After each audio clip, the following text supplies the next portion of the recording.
meditación. Muy bien, pues sean bienvenidas a esta semana más del estudio sobre la investigación histórica acerca de Jesús, que hemos llamado también el Jesús histórico. Vamos a ponernos en la presencia del Señor en este sábado 18 de marzo, en nombre del Padre y del Hijo y del Espíritu Santo. Amén. Amén. Padre Celestial, nos ponemos en tus manos agradecidos por esta mañana bonita, algo fría, pero llena de esperanza. Te pedimos que vengas en nuestro auxilio con la asistencia del Espíritu Santo para profundizar en los textos de la Sagrada Escritura y tener un mejor conocimiento de tu Hijo Jesús. Ayúdanos a que, comprendiendo los logros y alcances y las limitaciones de la ciencia histórica para conocer los elementos necesarios acerca de Jesús de Nazaret, de tu Hijo amado, también nosotros podamos lograr una complementación del conocimiento de tu Hijo a través del ejercicio de la teología. Todo esto te lo pedimos por el mismo Cristo nuestro Señor. Amén. Amén. Santa María, sede de la sabiduría, ruega por Ruega por nosotros. nosotros. En el nombre del Padre, del Hijo y del Espíritu Santo. Amén. Amén. Pues muy bien, aquí ya está solicitando el doctor Ignacio Añorbe. Muy bien, pues hasta ahora de lo que hemos visto del Jesús histórico, sobre todo estos últimos temas que vimos sobre la relación entre Jesús y Juan y los primeros dichos, sobre todo el Padre Nuestro, acerca del tema del reino. No sé si haya alguna duda o si continuamos inmediatamente con nuestro tema para ir profundizando precisamente en esta historicidad de los dichos de Jesús, que hoy veríamos el análisis de otros textos que podrían ser, por ejemplo, un lenguaje usado por Jesús en la última cena, cuando habla de que ya no beberá el vino hasta que lo beba de nuevo en el reino de Dios. Después, esto está en Marcos 14:25. Después vamos a ver el texto de Mateo 8:11 al 12, cuando dice Jesús que vendrán en el futuro gente de otras naciones y se sentarán con Abraham en el reino, en el banquete celestial. Y si nos da suficiente tiempo, pues veremos un análisis o haremos un análisis sobre las bienaventuranzas, haciendo un estudio comparativo entre Mateo 5:3 al 12 con Lucas 6:20 al 23. Padre, Y yo creo que dejaríamos para la próxima semana el cierre del tema del reino, donde veremos otros varios dichos que establecen, donde se ve si Jesús estableció o no un límite temporal para la llegada del reino, que quedaría eso, bueno, ya lo empecé a trabajar. Si nos da tiempo, veremos un poco de eso al respecto. Y si no, pues bueno, pues de todos modos lo anunciamos de una vez para que sepamos que esos son los temas que vamos a ver. Entonces, primero que nada es la pregunta, ¿verdad? ¿Queda alguna duda de lo que hemos visto hasta ahorita? Sí, padre, Roseli, adelante. buenos días. Mire, nada más, en más que duda me preguntaba una de las compañeras, todavía no entra a la sesión, de sobre si usted había mandado lo de los libros de Enoch Ujú. o en el grupo lo mandó, padre. Sí, desde hace más de un mes. ¿En De serio? hecho, sí, sí, ahí está de hecho, Ah, ok, para estuve buscarlo. revisando cuando hablamos de ese tema. Mire, cuando uno entra en el WhatsApp, uno puede seleccionar ahí archivos, enlaces y documentos, que hasta ahora se han compartido 98 documentos. No, 98. Sí, entre archivos y documentos son un total de 98. Y lo que les pasé así de los libros de Enoch, pues fue prácticamente empezando febrero, me parece. Si no, yo se los vuelvo a mandar. De todos modos, yo aquí los tengo en el disco duro de mi computadora. Yo se los puedo mandar nuevamente si no lo han podido descargar. Yo no sé Yo he visto que hay veces en que, por ejemplo, me pasó con el curso de San Juan, que yo subí material y hacia finales del curso, no sé, WhatsApp creo ya los había borrado. Entonces, si se repite aquí lo mismo, pues yo puedo volver a cargarles el archivo, ¿no? Son dos libros. Uno es o sea, de la colección que se llama Apócrifos del Antiguo Testamento. El tomo 4 es sobre los ciclos de Enoc, donde se hace un estudio acerca del primer libro y del segundo libro de Enoc, y después vienen otros estudios también complementarios, y luego el tomo sexto es de la Apocalíptica judía, donde ahí ya se abordan muchos otros libros, como el cuarto libro de Esdras, Ascensión de Moisés y otros textos, y viene el texto completo con una traducción óptima para que no anden comprando ahí libros de Enoch en las librerías de Sanborns, porque luego pues están mal traducidos. Ya es una traducción alterada para satisfacer los fines de los esotéricos que están promoviendo el libro. Y entonces hay que leer a Enoch pues a partir de buenos traductores. Entonces están Díez Macho y Antonio Piñero son los que hicieron los, las aportaciones para toda la colección. Entonces, aquí, si alguien los necesita, pues me avisa y yo vuelvo a subirlos. ¿Ok? Muy bien. ¿Cómo ¿Algo dijo que más? está los envió padre? Así, ¿con qué título? De hecho, sí se llaman Apócrifos del Antiguo Testamento, tomos uno y 2, tomos 4 y 6. Bueno, para buscarlos con detenimiento. Ajá. Gracias. Sí, sí, de nada. Muy bien. A ver.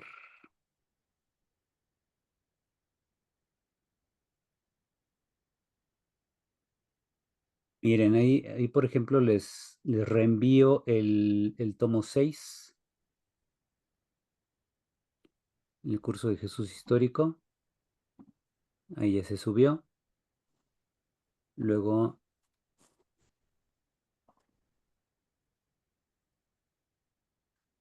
el otro lo tenían por acá.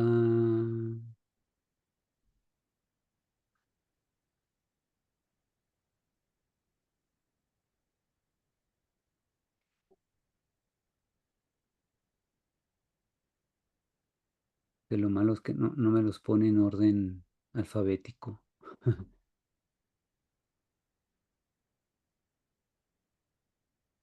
Este es el 6. Y luego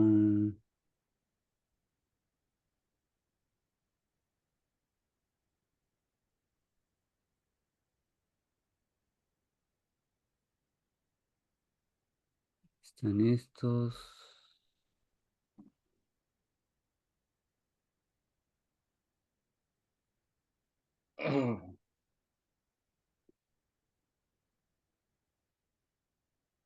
La tercera búsqueda. Biblia y helenismo.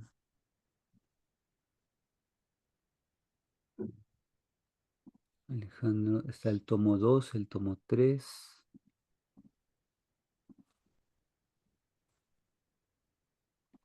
Aquí está el 4.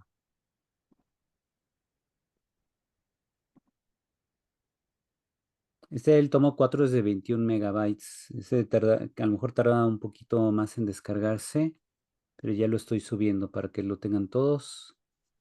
Y listo, ya lo subió. ¿Ok?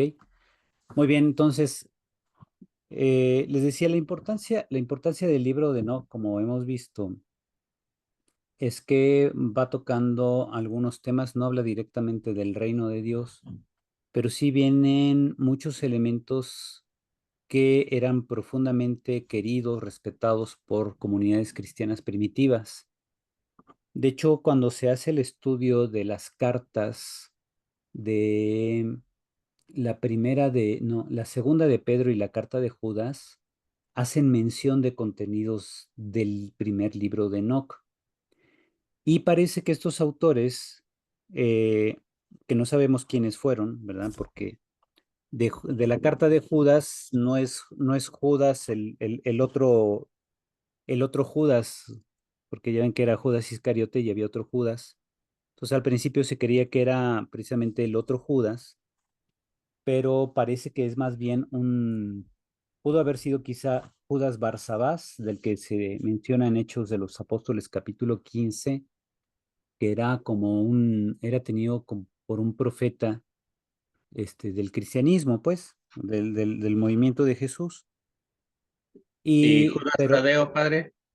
ajá, de Judas Tadeo, no, o sea, le digo, se pensaba que Judas Tadeo pudiera ser precisamente el autor, pero pues parece que no. Y de hecho, precisamente la próxima semana vamos a ir viendo, ya que terminemos el tema del reino, vamos a ir viendo esto el grupo de los 12 apóstoles, si eran 12 o eran más. ¿Qué tal parece que eran más de los discípulos? Porque no coinciden del todo las listas que tenemos en los evangelios. Y después vino el intento de armonización de muchos cristianos de empatar a Judas con Tadeo, que parece en las listas de los evangelios, aparecen como personas diferentes. Uno es Judas y el otro es Tadeo, y aparte Judas Iscariote.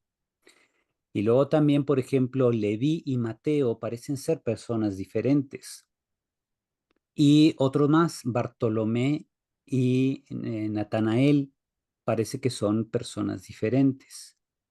Esto precisamente porque antes de que la tradición posterior pues quisiera compaginar o armonizar estos discípulos para hacer un total de 12, pues el análisis de los nombres y lo poco que se sabe acerca de ellos, pues da a entender de que eran personas diferentes. Ujú.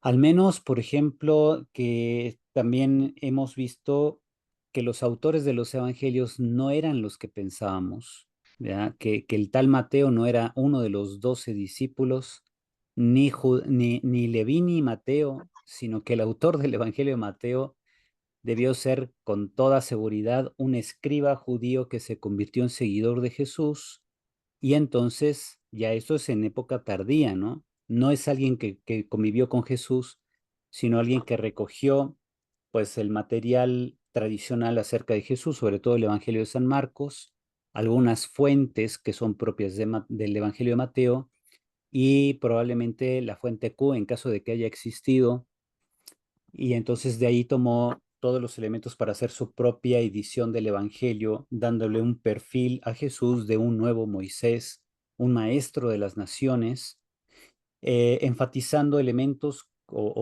teológicos como la eclesiología y el rol de Pedro en la comunidad. Como que esos eran los puntos centrales de este escriba, que utiliza al menos 7 estrategias de exégesis rabínica para desarrollar el evangelio que llamamos Mateo. Y entonces, pues antoja imposible que un recaudador de impuestos que no tenía ningún temor de Dios, ningún acercamiento a la Biblia, de repente se hace seguidor de Jesús y de la nada utiliza recursos de exégesis rabínica para escribir un evangelio. Entonces, uno dice, eso no me la creo, ¿no? Aplicando la navaja de Occam, pues llegamos a la conclusión de que es más probable que el autor del Evangelio de Mateo haya sido simplemente un escriba judío que ya tenía todos estos conocimientos, que en la época de la evangelización se convirtió en seguidor de Jesús y decidió hacer eh, su propia biografía de Cristo, con todos estos elementos teológicos, con su perspectiva teológica, dirigiéndose con toda seguridad a la comunidad de Antioquía de Siria, que es donde hunde sus raíces este evangelio, para poder influenciar tanto a Ignacio de Antioquía como al autor, que solo Dios sabe quién fue, el autor de una obra que se llama Didaje, que también es de Antioquía de Siria, empezando el siglo II, y que reflejan claramente la influencia del Evangelio de Mateo. Lo mismo va a ser la carta de Santiago. La carta de Santiago no la escribió Santiago, el hermano del Señor, como se pensó durante siglos, y así incluso Papías lo había considerado, sino que la carta de Santiago parece ser o parece provenir de un cristiano de Antioquía de Siria, porque utiliza el Evangelio de San Mateo como modelo principal para presentar su teología, ¿verdad? Algunos temas centrales como la justicia, sobre todo la protección de los pobres, la búsqueda de la igualdad dentro de la comunidad cristiana. Y entonces parece que sigue mucho a Mateo. No hay grandes referencias a otros libros o a otros evangelios, ni a cartas de Pablo, sino sobre todo el Evangelio de Mateo fue como que su brújula para poder redactar esa carta. Ujú. Padre, una pregunta. Sí, Entonces, ¿no es exacto que la fuente Q haya existido? no se sabe con certeza. Hay una probabilidad, para algunos, la probabilidad de la existencia de Q es del 90%. Para otros, sobre todo investigadores muy recientes en Estados Unidos, y incluso ahí en la Universidad Pontificia, este, por ejemplo, un profesor que estuvo muchos años en la universidad, Toribio Tapia, el mismo Conrad Schaeffer, que fue director del área bíblica, y un servidor, pues sí tenemos dudas muy serias de que Q haya existido, porque las explicaciones que se dan en años recientes, sobre todo les voy a poner aquí el nombre de uno de los investigadores más sobresalientes. A ver, aquí está, Mark. Aquí pongo el nombre. Este señor Mark Goodacre, que es un investigador norteamericano, él me parece que es evangélico, pero pues ya independientemente de su confesión, lo que él hace es una investigación de análisis literario de los tres evangelios, Mateo, Marcos y Lucas, y considera que retomando las intuiciones de otros investigadores a lo largo de siglos pasados, bien se puede resolver eh, que la tradición sinóptica se puede explicar solo a partir de los tres evangelios, Mateo, Marcos y Lucas, si consideramos que hubo ediciones.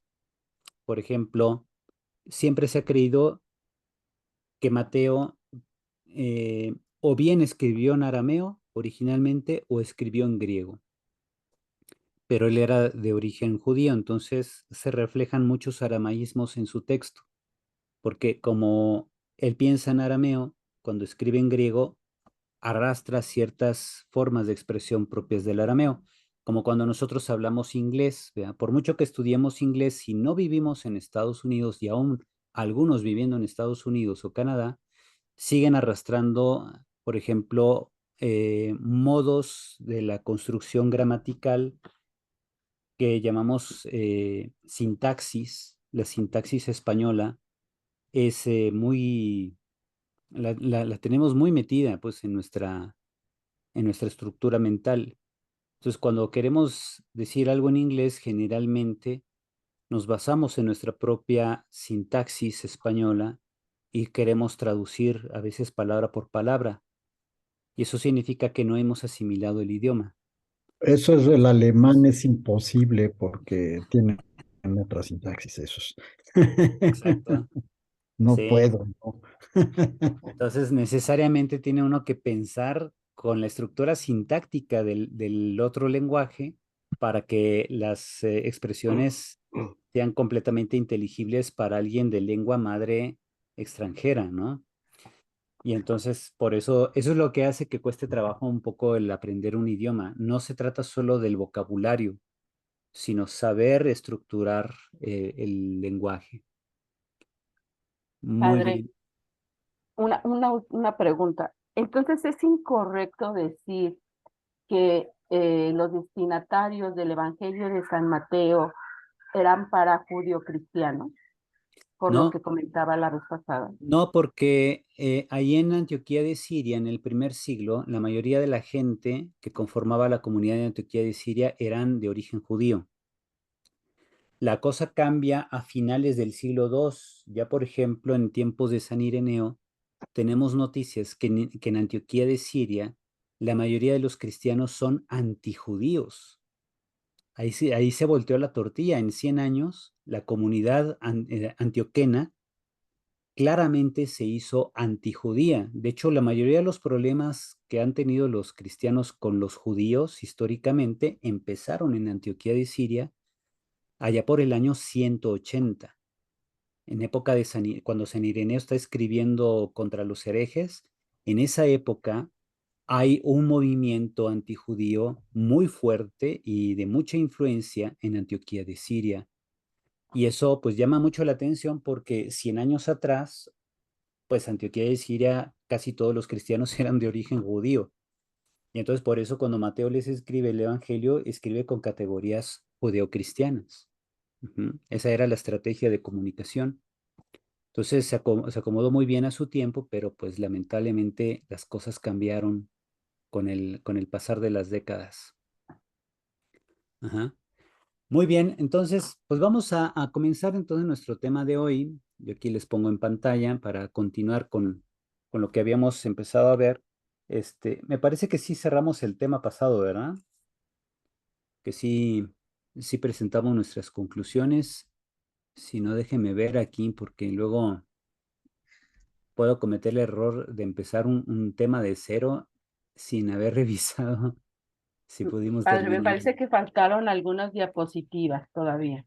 Sí, déjeme ver. A ver, aquí estoy viendo mi página,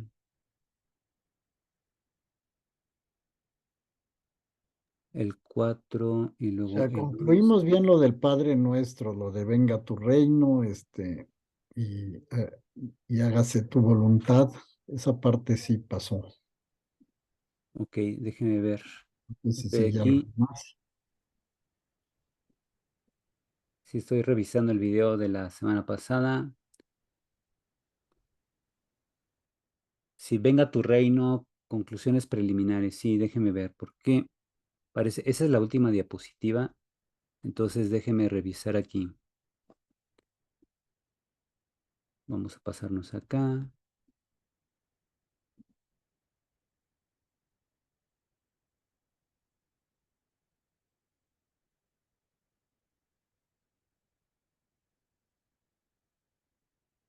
Estamos. Historicidad, Clemente Bautista, el histórico.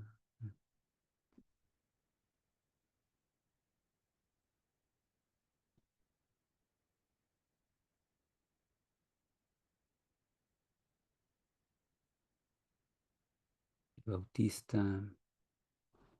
Aquí está historicidad, reino de Dios. Sí, porque si no, digo, me sigo y ya no acabamos. Ah, sí. Sí, de hecho es la diapositiva 50 del archivo.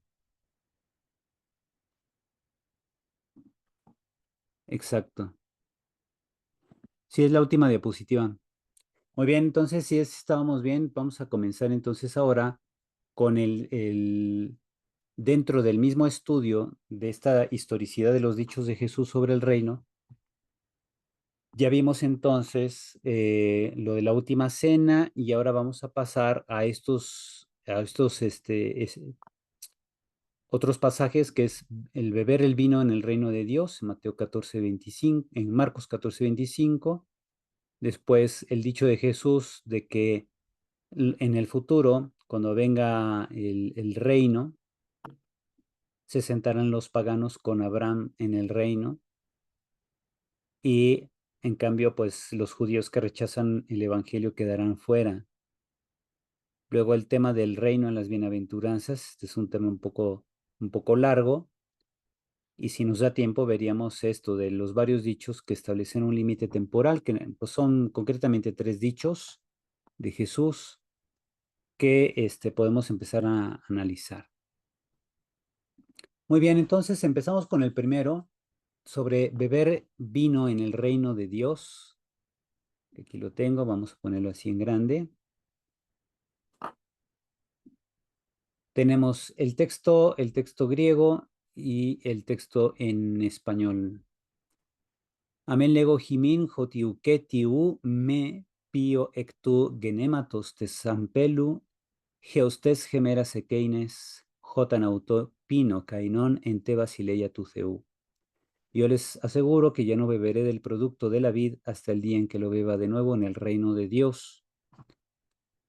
Aquí, como vamos a ver, pues llama la atención el uso de tres fórmulas prácticamente continuas de negación. Tenemos uketi, o y me. Es como decir tres veces no. El primero, uketi, significa ya no.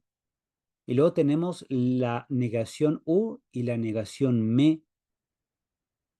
Entonces, esta construcción sintácticamente, como les decía, es una construcción errónea en griego. O sea, un griego que escucha esto se queda así como que, a ver, repíteme, ¿qué es lo que quieres decir? ¿Verdad? ¿Por qué? Porque pues Marcos no pensaba en griego. Marcos era de origen hebreo, entonces está empleando una estructura propia del arameo y cuando pues quiere decir algo en griego, va metiendo en labios de Jesús, porque esto es un dicho de Jesús, pone en labios de Jesús una complicación. Por eso los traductores pues simplemente se quedan con el ya no, con el uketi, y el u y el me no le hacen caso, ¿verdad? Para no cometer el error de las tres negaciones seguidas.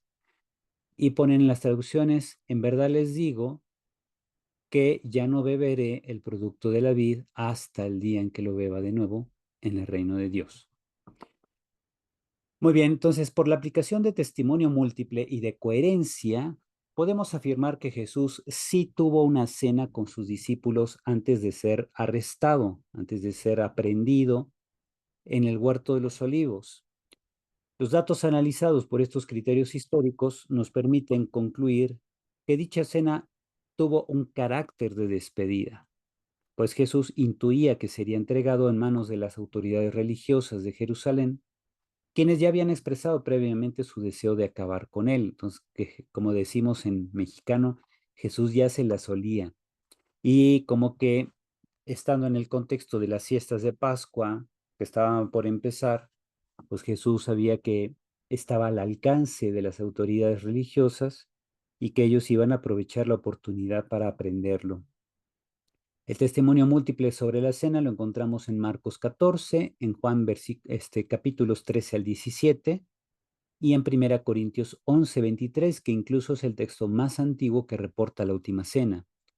Porque recordemos que San Pablo escribe la 1 Corintios en el invierno entre los años 55 y 56, o sea, entre diciembre y en diciembre del 55 y hasta marzo del 56. Esa es la época en la que se considera que Pablo escribe 1 Corintios.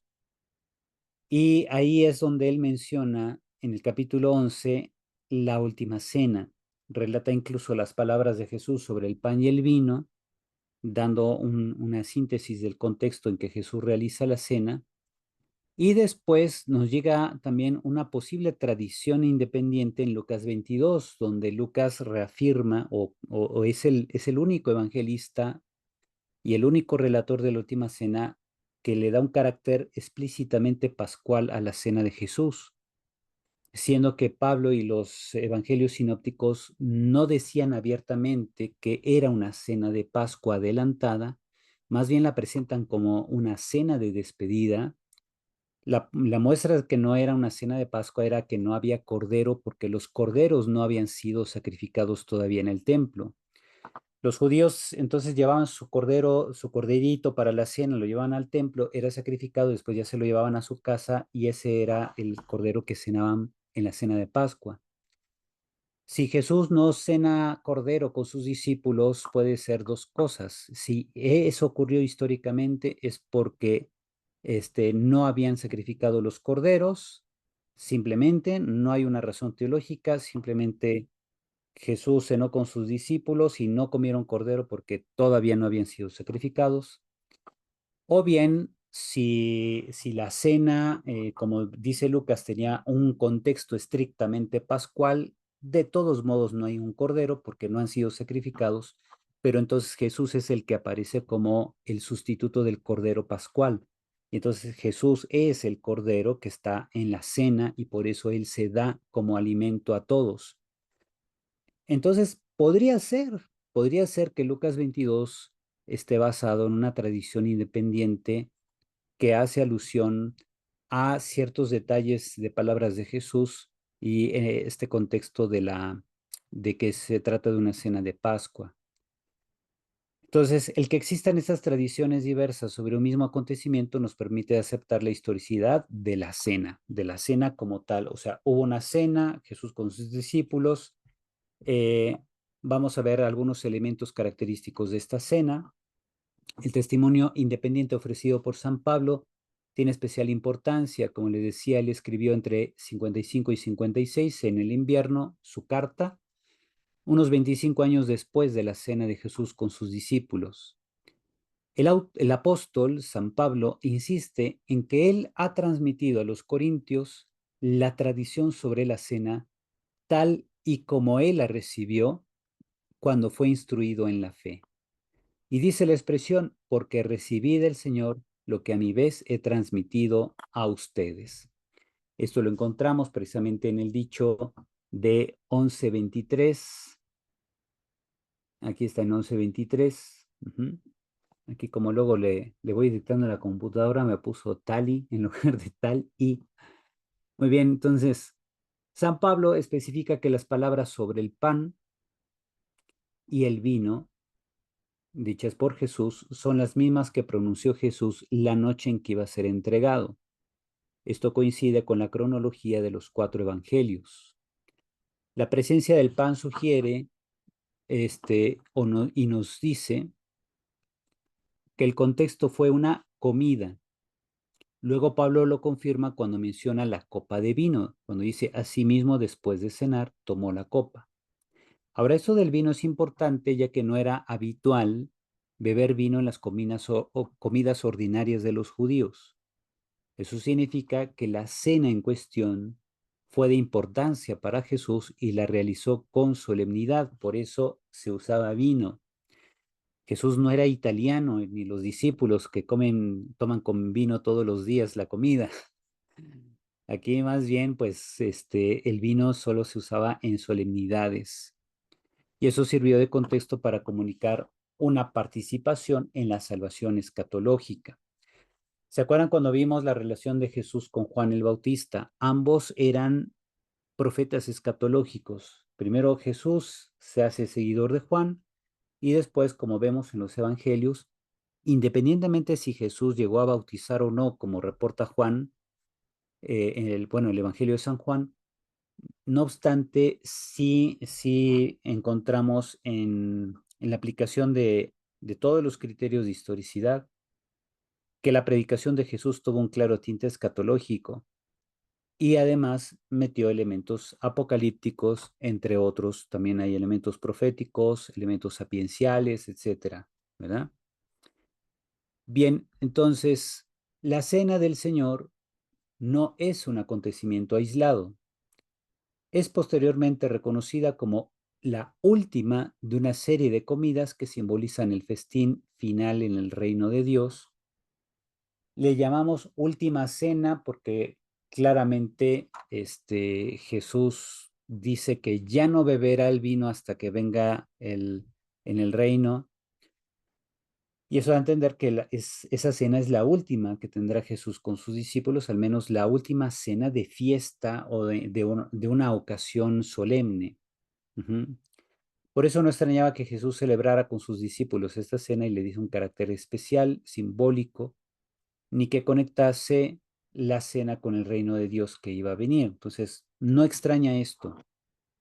Siendo Jesús un profeta que realiza signos, prodigios, que le da un carácter escatológico a su predicación, que tenga una cena especial con sus discípulos, que es claramente una cena de despedida porque intuía que ya pronto iba a ser aprehendido, y que aprovechara esa ocasión para poder establecer con sus discípulos una alianza, un pacto de que ustedes conmemorarán este momento repitiendo los mismos signos que yo hago para que fortalezcamos la unión entre nosotros, aun cuando yo ya no esté.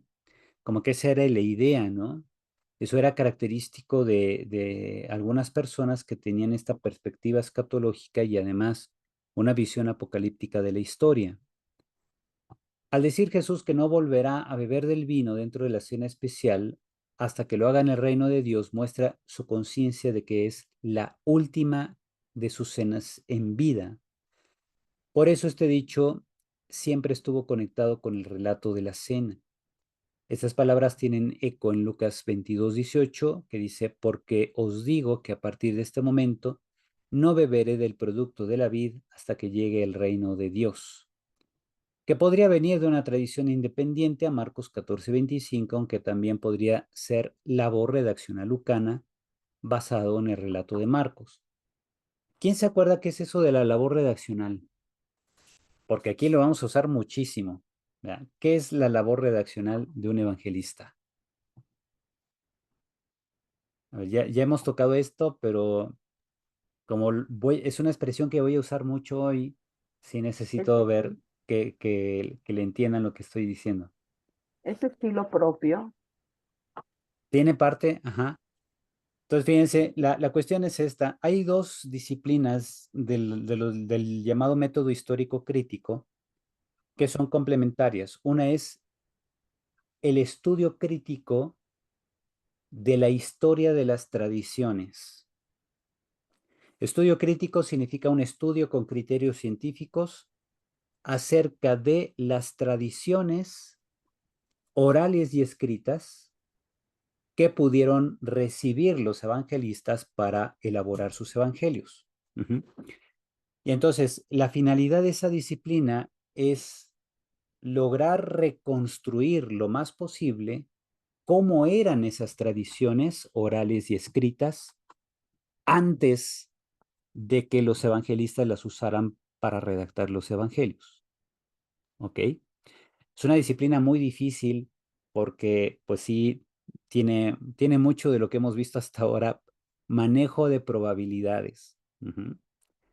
¿Qué tan probable es que el dicho de Jesús era este? Por ejemplo, lo que estamos viendo precisamente de la historicidad de los dichos de Jesús, estamos viendo cómo aplicando estrictamente los criterios de historia y de literatura, nos damos con la pared, la pared de la tradición. Porque, por ejemplo, los dichos, incluso estos de la última cena, pueden, eh, pueden venir de Jesús directamente o pueden venir de los primeros estratos de la transmisión de los dichos de Jesús. Entonces, cuando tenemos muchos elementos semíticos, como aramaísmos que ya vimos, cuando tenemos muchos elementos que son discontinuos con el judaísmo y con la predicación de la iglesia primitiva, podemos decir que ahí tenemos un elemento original, pero ¿es original de Jesús o es original de los primeros estratos de la transmisión de un acontecimiento? Llámese la última cena. Lamentablemente no es posible confirmar una cosa u otra. Podemos decir que hay un alto nivel de probabilidad de que tal cosa la haya dicho exactamente Jesús, pero también hay un alto nivel de probabilidad de que eso mismo lo hayan dicho los primeros que empezaron a anunciar lo que Jesús dijo, que eran también pues seguidores de Jesús, convivieron con él, usaban su lenguaje, tenían aramaísmos, compartían una perspectiva de su vida, de la teología o la forma en cómo Jesús reinterpretaba a los profetas, etcétera.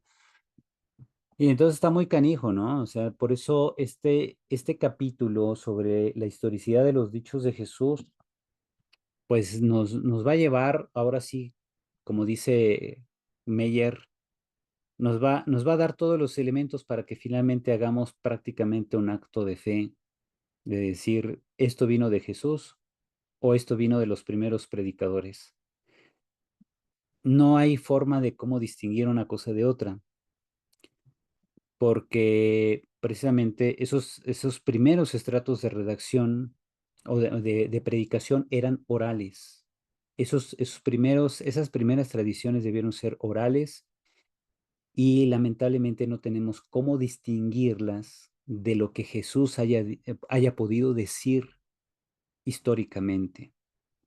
Entonces, por eso, todo lo que presenta Meyer en su obra acerca de la historicidad de los dichos de Jesús dice, pues esto podría encajar muy bien con un predicador itinerante de lengua aramea que tenía esta perspectiva y ya, pero pues pudo haber sido Jesús o pudo haber sido los primeros predicadores pospascuales, pero que recogieron pues fielmente muchos elementos que son propios y sobre todo idiosincráticos de quienes en Galilea hablaban arameo y tenían estas perspectivas escatológicas. Y ya, ¿verdad?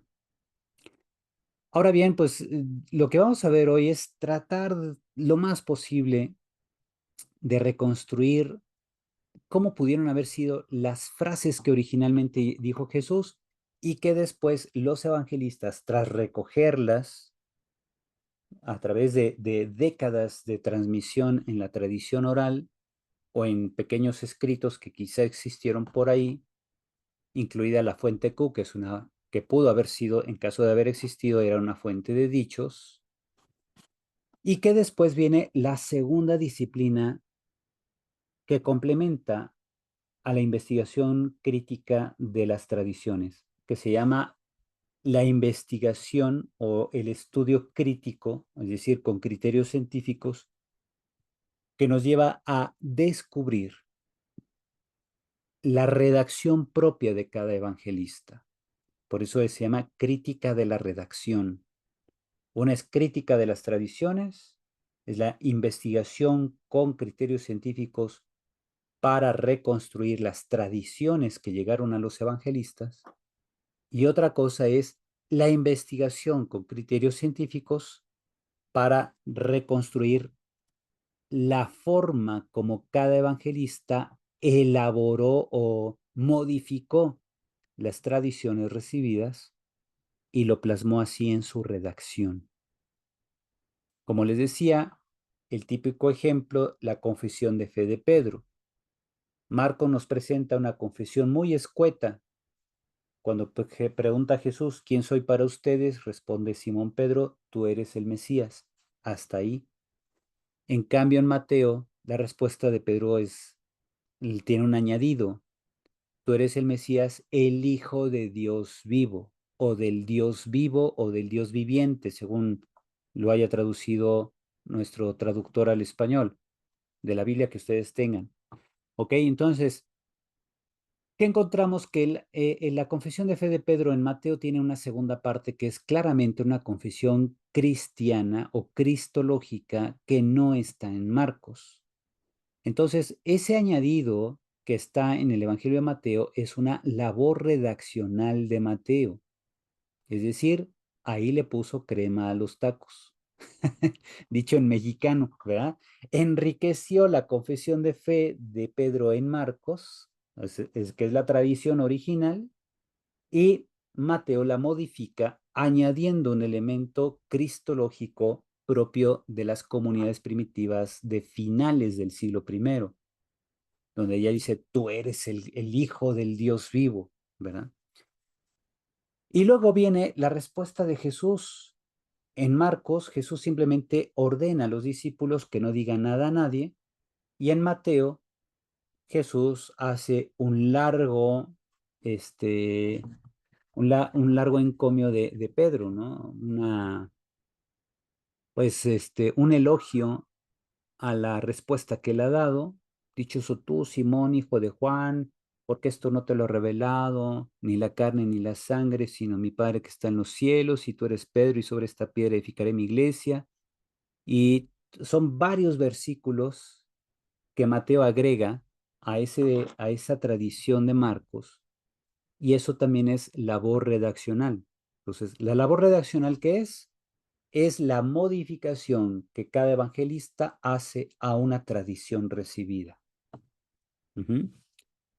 Entonces, estas disciplinas son complementarias.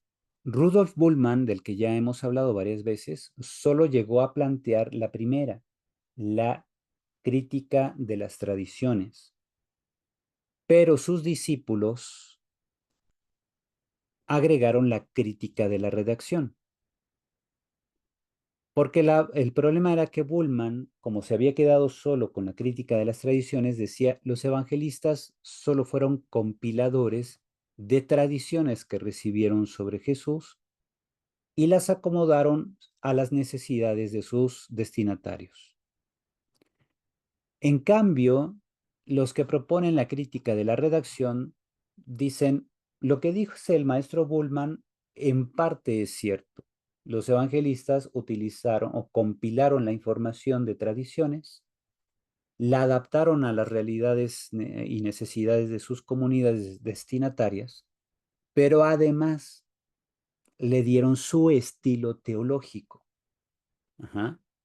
Entonces, cada evangelista es verdaderamente autor y teólogo, cosa que Bullmann no había visto. Y esa es la gran diferencia entre estas dos disciplinas, que como vemos, Bullmann se había quedado solo con la primera parte, pero sus discípulos, gracias a Dios, complementaron esa perspectiva muy limitada y nos abrieron todo un mundo de un nuevo horizonte para comprender que cada evangelista era precisamente un teólogo y no solamente un repetidor de tradiciones. ¿Ok?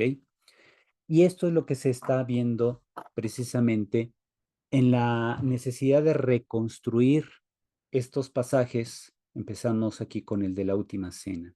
Uh-huh.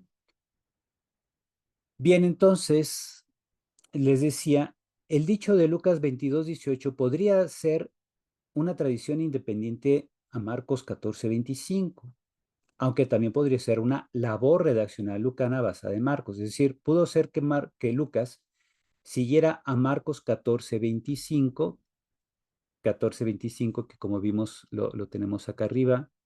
Este pasaje, yo les aseguro que ya no beberé el producto de la vida hasta que lo beba de nuevo en el reino de Dios. Entonces, ¿qué hace Lucas? Lo modifica, lo enriquece con esta expresión, porque os digo que a partir de este momento no beberé el producto de la vida hasta que llegue el reino de Dios. Ajá. De hecho, Meyer se va a inclinar más por la idea de que Lucas hizo una labor redaccional, pero dice, hay que reconocer que también es probable que este dicho de Jesús en Lucas 22:18 pueda tener un origen independiente. Uh-huh. Además de que Lucas da a la cena un carácter pascual, cosa que no hacen los relatos paralelos, es decir, los mismos relatos de la última cena en los evangelios sinópticos y en Primera Corintios. Aplicando el criterio de discontinuidad, vemos que Marcos 14:25 refleja ideas cristológicas, soteriológicas y escatológicas, o quizá la falta de ellas, que casi nunca concuerdan con otra corriente de la tradición cristiana primitiva, pero serían lógicas en labios del Jesús histórico, y vamos a analizar por qué. Tenemos ahí el texto griego, pongo en negritas la expresión Basileia tu Theou, que es el reino de Dios, porque eso es el tema que nos mueve, nos motiva. Según el testimonio múltiple, cuando Jesús enseñaba algo de manera solemne, usaba la expresión Amén lego jimin, en verdad les digo. Puede ser que este logion, o sea, este dicho en griego, es logion. Parece ser que este logion estaba originalmente desligado de las palabras de la institución sobre el pan y el vino. Cuando dice Jesús, esto es mi cuerpo, Y cuando dice, esta es mi sangre, esas son las palabras de institución. Y entonces lo que nos está diciendo Meyer es que estas palabras, en verdad les digo que ya no beberé de este vino, etcétera, parece ser que eran un logion suelto, independiente de las palabras que luego Jesús dice sobre el pan y el vino. Luego, como les decía, el uso de la doble negación, ume, aunada con el ya no, o sea, el uketi en griego, más el uso del subjuntivo del verbo beber, que es pío, es un error gramatical en griego, pero su conservación podría denotar un origen arameo que se respetó al pasarlo en griego. Como les decía aquí al inicio, entonces esta doble negación que está aquí arriba, el uketi ume, donde tenemos, les voy a poner así negritas, ¿verdad? Este uketi ume, de hecho el ume es doble negación y el uketi es lo que significa ya no, que los traductores se quedan simplemente con el uketi y ya no traducen el ume. Entonces el ume sí estaba en el texto de Marcos, pero se considera que es un error gramatical típico de alguien que piensa en arameo y está escribiendo en griego. La frase lucana, en cambio, dice, dice la frase lucana en labios de Jesús, que conserva también el ume. Ajá. Bien podría ser una corrección redaccional a la tradición reportada de Marcos, o podría, el intento lucano, podría ser el intento lucano de traducir la misma tradición aramea subyacente, por eso respeta al ume, donde el llano estaría sobreentendido y no expresado. Entonces vemos, ¿qué hizo Lucas? Quitó uketi. Fíjense, acá arriba tenemos el texto de Marcos, donde se conserva el ume. Vamos a poner así el ume en rojo. Este lo ponemos en rojo. Estos son los elementos que Lucas respeta de la tradición de alguien que pensaba en arameo y escribió el texto en griego, pero sabemos que Lucas no pensaba en arameo porque él era de origen pagano, entonces su estructura mental era griega. Lo que sí hace Lucas es elimina el uketi. Este uketi que es propio, vamos a ponerlo así en azul, que es propio de Marcos, Lucas lo elimina. ¿Por qué? Porque dice Lucas, pues ¿para qué metemos más? ¿Verdad? Ya se entiende perfectamente con ume, se entiende que Jesús dice, ya no beberé de este vino. Ajá. Ok, y eso que muestra, pues que Lucas también respeta, al respetar la doble negación de la tradición original, está respetando un dicho que viene de alguien que pensaba en arameo y escribió en griego. Y eso refuerza la idea de que la tradición original de las palabras de Jesús tenían la doble negación. Ajá. Ahora, obviamente Jesús no pudo decir esta expresión con doble negación en griego porque Jesús no hizo la última cena en griego, la hizo en arameo, pero resulta que en el arameo sí se utiliza la doble negación en la expresión usada. Ajá. Y el uketi, pues se dice sí, quién sabe, ¿verdad? Como que ya es el agregado propio de Marcos a la tradición que él recibió. Lucas simplemente no la sigue, pero sí respeta la doble negación típica de un arameo que escribe en griego. Luego tenemos otro texto de Marco que nos puede dar luz para comprender el sustrato histórico del dicho de la cena. Lo tenemos en Marcos 9:1, justo antes de la transfiguración. Dice Jesús, en verdad os digo que algunos de los que están aquí no probarán, es decir, no conocerán la muerte hasta que vean el reino de Dios, llegando con poder. Uh-huh. Si vemos y comparamos con Marcos 14:25, la traducción que propone Meyer dice, en verdad os digo que ya no beberé el fruto de la vid hasta ese día en que lo beba de nuevo en el reino de Dios. Lo que hace Meyer nos pone en cursiva, con las letras así inclinaditas, nos pone lo que es propio del estilo de Marcos. En verdad os digo que, muy probablemente era la forma en que Jesús se expresaba, el Jesús histórico. Luego el beberé y acá probarán, es decir, estamos ante un verbo que al español se traduce como futuro, pero es un subjuntivo en griego. Ajá. Y luego el hasta, y luego el qué, hasta que, y luego la mención del reino de Dios. O sea, tal parece ambos dichos originalmente eran referencia al reino de Dios. Como podemos notar, ambos dichos contienen estructuras y elementos comunes que se podrían retrotraer a la forma en que solía hablar Jesús cuando enseñaba algo de manera solemne. Por eso él, en verdad os digo. En ambos dichos aparece el uso de humé más verbo en subjuntivo, aunque se traduzca aquí como futuro. El no beber y el no probar la muerte se refiere a que alguien no morirá antes de que ocurra un acontecimiento salvífico. Incluso para un judío ordinario, esta era una forma extraña de hablar. Ambos dichos tienen un fuerte sentido escatológico. No solo hablan del reino, sino el hasta que, y luego la mención al evento del reino, muestra que la persona que está hablando, pues piensa en categorías escatológicas. Está pensando no solo en que el reino de Dios es posible, sino que se hará presente en el día final, ajá, en un futuro, pues, ¿ok? Bien, entonces, sabemos que históricamente el grueso de la población israelita no aceptó el mensaje de Jesús ni lo vio como el profeta escatológico enviado por Dios. Incluso a los ojos de la sociedad, el proyecto de Jesús queda arruinado por su muerte violenta. Jesús intuye que su muerte se acerca y por eso dice que no volverá a beber vino en una comida de fiesta. No obstante, Jesús cree que su causa es la de Dios y se impondrá pese al fracaso de su proyecto y su muerte. Jesús sabe que Dios lo sentará en el banquete escatológico a beber de nuevo el vino festivo. La profecía de Marcos 14:25 es un grito de esperanza donde Jesús expresa su confianza en su Padre que hará venir su reino a pesar de la muerte de su enviado.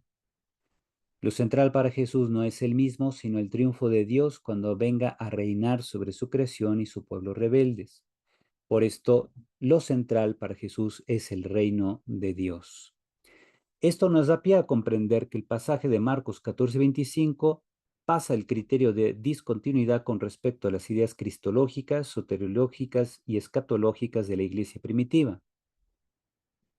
Aquí explico. Las ideas cristológicas son las ideas sobre Jesús en cuanto entendido como Cristo, es decir, como Mesías. Las ideas soteriológicas son las referentes al tema de la salvación. Entonces, sotería en griego significa salvación o redención, es más que nada salvación. Y las ideas soteriológicas pues son las ideas que tienen que ver con el tema de la salvación. Finalmente, las ideas escatológicas son las ideas que tienen que ver con el momento final, cuando se realice plenamente el reino en el futuro. Por eso pongo aquí, las palabras de Jesús son discontinuas, o sea, lo que viene redactado en Marcos 14:25 están desconectadas con las ideas cristológicas, las ideas en relación al tema de la salvación y las ideas en relación a la escatología que predicaba comúnmente la iglesia primitiva.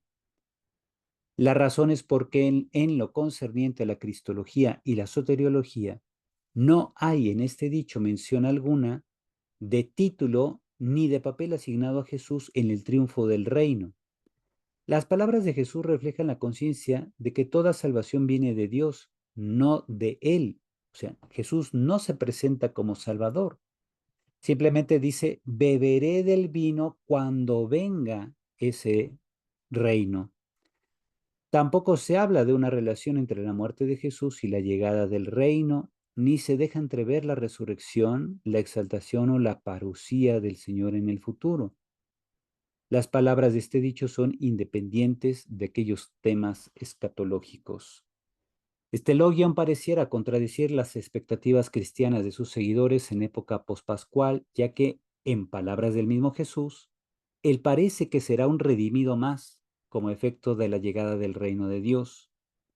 Es decir, no hay en la frase de Marcos una cristología soteriológica. O sea, no se presenta a Jesús como Mesías Salvador. Simplemente dice que él beberá de nuevo del vino cuando llegue el reino, pero no dice que el reino llegará por medio de él o que él será quien ofrezca el vino nuevo. Además, falta una dimensión eclesiológica en las versiones de Marcos y Lucas del logion, o sea, de este dicho, pues no hay referencia alguna a la presencia de los discípulos en el banquete escatológico, ni a su reunión allí con Jesús como reanudación de una convivialidad interrumpida. Por esto, en Mateo 26-29 vemos un intento de corregir la tradición reportada en Marcos. En conclusión, el argumento más poderoso a favor de la autenticidad de Marcos 14:25 y Lucas 22:18 proviene, como hemos visto, del criterio de discontinuidad. Muy bien. Hasta aquí entonces esta primera hora. Vamos a pausar la grabación y vamos a tomarnos entonces nuestros primeros 10 minutos para continuar con nuestro tema. Gracias. Bien, listos, vamos a continuar entonces. Estamos aquí viendo estos puntos.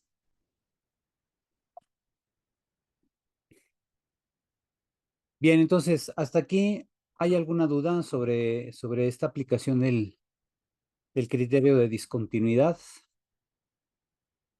Recordemos entonces la esencia del criterio de discontinuidad. Recuerden, por eso lo vimos al inicio del curso, es que el dicho que estamos analizando no se explica ni desde el judaísmo de tiempos de Jesús, ni desde la comunidad primitiva. ¿Por qué? Porque lo que hubiéramos esperado en la comunidad primitiva era que al conservar el dicho de Jesús en la última cena, este que está aquí, tuviera elementos cristológicos, soteriológicos y escatológicos más desarrollados. El dicho de Jesús, yo les aseguro que ya no beberé del producto de la vida hasta el día en que lo beba de nuevo en el reino de Dios, muestra a un Jesús que será, como todos nosotros, primero Dios, un beneficiado más, un redimido más, que beberá el vino nuevo en el reino de Dios. Entonces, el dicho no pone a Jesús como redentor, por tanto, no hay un elemento cristológico ni soteriológico, ni dice que él hará presente ese reino, tampoco dice que él será el rey.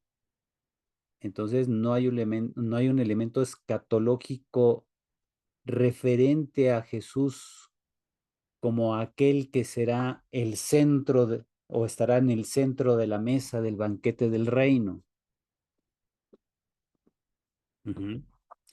Entonces dice Meyer, estos elementos son claramente, o sea, los elementos que están en el texto del logion, de este dicho, son claramente discontinuos con lo que hubiera querido predicar la iglesia primitiva.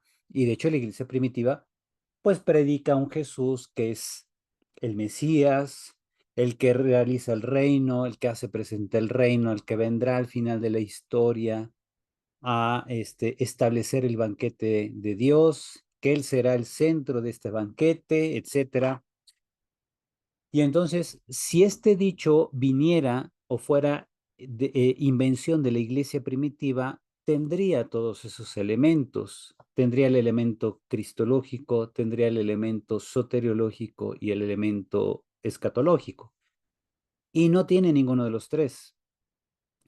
presenta a un Jesús que será, como todos nosotros, un beneficiado por la llegada del reino, bebiendo el vino nuevo. Presenta pues simplemente un Jesús que, como todos nosotros, primero Dios, estaremos en la mesa del banquete, si nos portamos bien, ¿verdad? Si hacemos nuestra parte, pues estaremos también en el banquete, pero nada más, o sea, no agrega ningún otro elemento. Entonces, por eso Meyer dice, esta frase muy probablemente sí vino de labios de Jesús, o al menos sí viene de los primeros estratos de la tradición en torno a la última cena. Ujú. Ahora, ¿qué tiene de relevante este dicho que menciona el reino de Dios? Lo menciona como algo que se realizará plenamente en el futuro, aunque no dice que Jesús mismo realizará ese reino. No presenta a Jesús como juez ni como ejecutor de este reino que vendrá en el futuro, pero al menos, bueno, sí es un dicho que Meyer se inclina a pensar con toda probabilidad. Este dicho viene de labios de Jesús, así lo conservó la tradición, a pesar de que no cumplía las expectativas de la iglesia primitiva. ¿Ok? Por eso es Padre, discontinuo con la iglesia primitiva. Sí, Roselia. pero sí nos habla Jesús de cómo es el reino, cómo va a ser ese reino, ¿verdad? Al menos En los aquí nada más banquetes. dice que el reino será como un banquete. Digamos, casi Ujú. aquí utilizando la parábola, el reino está presentado aquí como un banquete donde habrá un vino nuevo, es decir, tendrá un carácter solemne. El reino pertenece a Dios, o sea, al Padre de Jesús, pero no dice que Jesús venga a establecer ni el reino, ni el banquete, ni que Él será el centro del banquete. Todos esos elementos que sí se esperarían en la predicación de la iglesia primitiva no están presentes en este dicho, y por eso Meyer dice, ahí es donde encontramos discontinuidad, y eso es algo a favor de este dicho para verlo como un dicho que venga históricamente de labios de Jesús, aunque también podría ser un dicho elaborado en los primeros estadios o en los primeros estratos, por así decir también, de la predicación primitiva, antes de que se empezara a formalizar toda la teología o toda la cristología del Nuevo Testamento. Entonces Meyer se inclina a pensar, bueno, pues este dicho yo creo que sí viene de labios de Jesús. Y pues a lo mejor tiene esta característica de ser discontinuo con la predicación apostólica, pero no por eso se puede llegar a la conclusión que a lo mejor gente como Fernando Bermejo o quizá Antonio Piñero puedan llegar a la conclusión de que este dicho muestra que Jesús no se veía a sí mismo como un actor del reino de Dios, que no se ve a Jesús a sí mismo como un salvador, sino que ya ese título de salvador se lo enchalecaron los cristianos y que Jesús no se veía más que como un judío que realizaba una cierta misión en su vida y ya, ¿verdad? No sé, don José Quesada, usted que está ahí desayunando, disculpe, pero usted que fue discípulo de Piñero, no sé qué ha dicho Piñero sobre este punto. Pues mira, perdón que se me olvidó en la semana hacer el estudio, Ujú. porque efectivamente, de que dice que era un judío, y que era un profeta, vamos. O Ajá, sea, no le da, pues obviamente al no tener fe, pues no da la trascendencia de que resucitó y de que, bueno, que proclamaba el reino. Lo que necesito estudiar es qué, según Piñero, ¿no? ¿Qué quiere decir eso del reino de Dios? ajá, ¿No? sí. Porque, pero él no entra a estos análisis tan profundos que nos estás haciendo aquí de las palabras, cómo están en un evangelio, cómo están en otro, Ujú. ¿verdad? Sí, a lo mejor, pero a lo mejor aunque no haga quizá él el análisis de este pasaje, pero pues sí checaría muy bien con lo que él comúnmente dice de Jesús, ¿no? O sea, Piñero dice, Jesús fue un judío, un hombre como todos nosotros, que después la predicación cristiana prácticamente fue la que lo fue divinizando, fue atribuyéndole Así es. el rol de Mesías, el rol de Hijo de Dios, etcétera. Y entonces este dicho, como no tiene los elementos cristológico, soteriológico ni escatológico, yo pienso Piñero podría decir muy bien, este dicho refleja claramente que Jesús no se veía a sí mismo como el Hijo de Dios, ni el Hijo del Hombre, ni el Mesías, ni como el Salvador. Ajá. Bien, entonces fíjense, al menos me Víctor, llama. mira, si me permites, incluso ahorita esa expresión del Hijo de Dios y el Hijo del Hombre, esa Ujú, sí me acuerdo, la discute él, ¿no? Y dice que no tiene sentido eso de Hijo de Dios.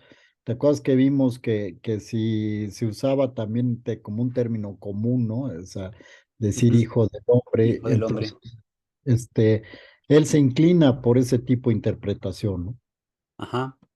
Sí, también, por ejemplo, yo estaba viendo que Javier Picasa, recordemos que tiene los comentarios al Evangelio de Mateo y Marcos publicados por Verbo Divino. Javier Picasa también dice siempre, incluso en su comentario de Apocalipsis, que el título Hijo del Hombre era pues simplemente una expresión muy común en Israel para decir un fulano, ¿verdad? Un fulano, pues, un hijo de hombre, y ya, y que no tenía ninguna relación con Daniel 7:13. Ahora, el otro punto es que también, ya independientemente de estos especialistas, es cierto que la expresión Hijo del Hombre en la cristología de los evangelios sí tiene una relación con Daniel 7.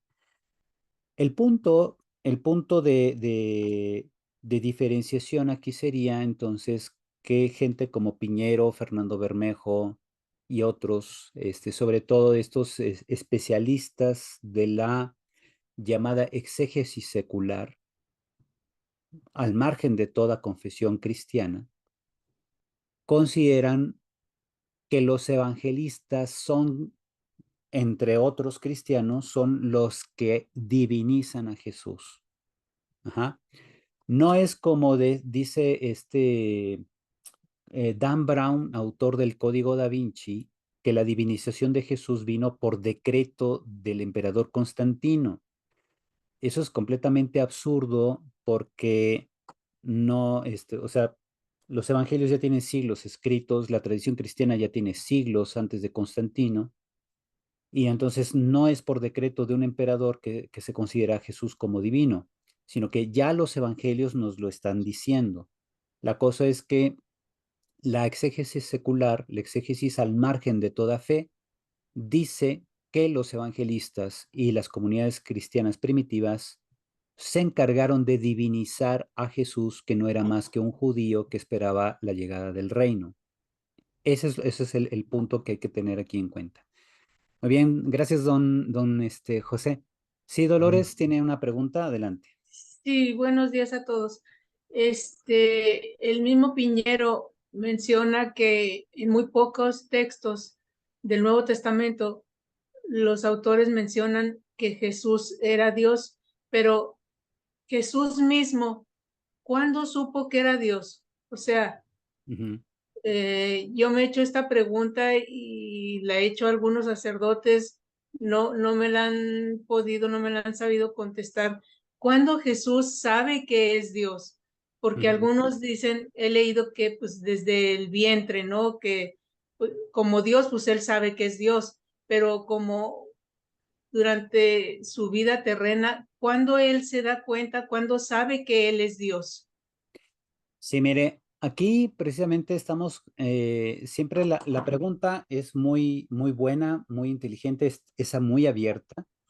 Y algo que sí le digo es que siempre toda respuesta va a estar basada en una perspectiva que puede ser secular o teológica. Ujú. Desde la perspectiva secular, que es lo que les decía esto, de la exégesis secular nunca va a presentar a un Jesús consciente de su divinidad. Va a decir más bien que son los cristianos de época pospascual los que atribuyen a Jesús la conciencia de una divinidad, de ser hijo de Dios, independientemente que si fue en el bautismo o de niño o en el seno de la Virgen María, etcétera. Entonces, la exégesis secular, que es toda exégesis o todo estudio de la Biblia al margen de la fe, o sea, haciendo a un lado la fe, dice que los redactores del Nuevo Testamento ponen en la mente de Jesús la conciencia de su condición divina, siendo que dicen históricamente Jesús nunca tuvo condición, nunca tuvo conciencia de una condición divina, porque él sabía perfectamente que no era más que un hombre. Ajá. Eso es lo que dice siempre la exégesis secular. Ahora, la exégesis teológica nos va a decir que si queremos responder desde criterios históricos esta pregunta, nos vamos a encontrar, como decía bien Bullman, nos vamos a topar con la pared de la tradición incluso preevangélica, porque bien dicen, por ejemplo, Meyer, la fuente Q ya nos muestra dichos donde se refleja una conciencia mesiánica en Jesús, una conciencia de hijo de Dios, una conciencia soteriológica, es decir, de que Él tiene una misión de Salvador. Esto ya viene desde la fuente Q que precedió a los evangelios sinópticos. Entonces, ¿qué quiere decir? Que desde los primeros estratos de la predicación cristiana ya había cierta claridad de la condición divina de Jesús, pero de ahí brincar a decir que Jesús mismo tenía esta condición, históricamente no se puede probar. Por eso, Santiago Guijarro, en sus libros, como les mostré la semana pasada, Jesús y los comienzos del cristianismo, creo que se llama este libro pequeño azul que les mostré, en el capítulo 2, cuando hace el análisis sobre el bautismo de Jesús, dice, con los datos analizados desde la antropología cultural, analizamos los datos de los evangelios, podemos creer que Jesús empezó a tener una conciencia de su condición divina y mesiánica solo a partir del bautismo. Pero Meyer, como vimos la semana pasada, critica esta posición porque dice está basada en presupuestos psicológicos, típico de la teología liberal, de cuando se escribían las llamadas vidas de Jesús. Y entonces Meyer dice, el problema de esa postura, que incluso que es la postura que defiende Santiago Guijarro, es que no puedes asegurar históricamente algo que presupones psicológicamente. Son ciencias distintas, son disciplinas que en ningún momento se pueden entrecruzar, porque además todas las tradiciones sobre el bautismo de Jesús que están en los evangelios aparecen en los evangelios muchas décadas después de la muerte y resurrección de Cristo. Entonces, ya contienen una especie de revisión y teologización, aunque tengan elementos de historicidad. O sea, históricamente sabemos que Jesús se bautizó por Juan. ¿Qué pensaba Jesús cuando se bautizó por Juan? Lo único que podemos decir es que compartía con Juan la idea de que Dios iba a hacer una intervención definitiva en la historia, que Juan interpretaba como un juicio venidero de Dios sobre el Israel apóstata, y Jesús, pues se ve que lo interpretó más bien como que esa acción definitiva de Dios en la historia era la instauración del reino. Por eso Jesús predica siempre el reino de Dios, cosa que Juan nunca hizo. Juan nunca anunció un reino venidero, anunció una acción definitiva de Dios contra Israel por sus apostasías. Ajá.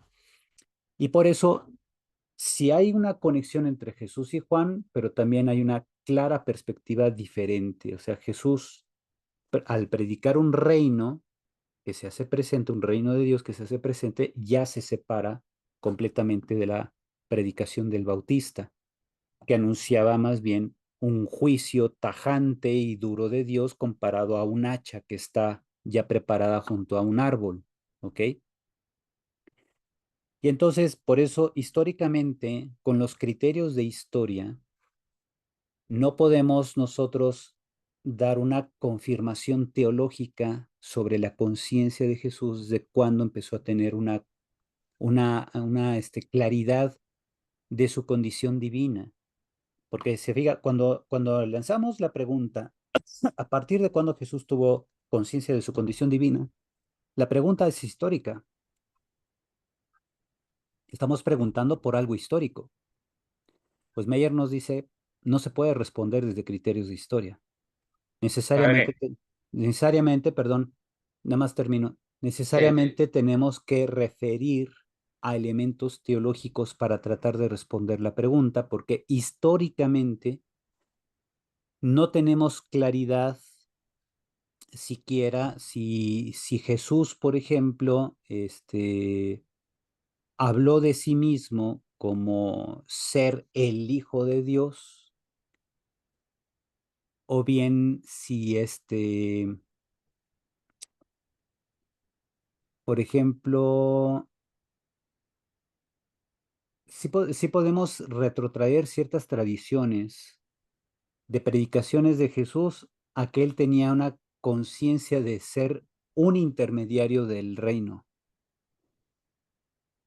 pero la conciencia de Jesús como hijo de Dios, aunque está muy clara en los evangelios, sí ha sido siempre tema de debate. Si tales palabras y acciones vinieron de Jesús en virtud de esa conciencia, o si los evangelistas, al presentarnos la vida de Jesús, reinterpretan la acción de Jesús a la luz de la resurrección, ¿verdad? Porque la resurrección, pues es así, nadie la puede negar, ¿no? O sea, desde la perspectiva teológica, la resurrección es lo que hizo que los discípulos revisaran nuevamente, es decir, comprendieran desde un nuevo enfoque toda la actividad que Jesús ya había realizado, y entonces, como dicen, se les abrieron los ojos y comprendieron que efectivamente por qué Jesús había hecho esto, por qué Jesús había dicho aquello otro, ¿verdad? Porque no tenían ellos claridad. Empiezan a comprender teológicamente toda la actividad de Jesús solo porque Él resucitó, pero antes de resucitar no tenían ellos claridad. Ajá. Sí, don Ignacio, adelante. sí, cuando Jesús lee un texto del Antiguo Testamento, creo que es Isaías, y dice, hoy se ha cumplido Ah, esto en sus que está oídos. escrito por el profeta que se refiere a él. Ahí ya está hablando como si fuera Dios, ¿no? Sí, pero recordemos que ese es el pasaje de Lucas 4, 16 al 30, de Jesús en la sinagoga de Nazaret.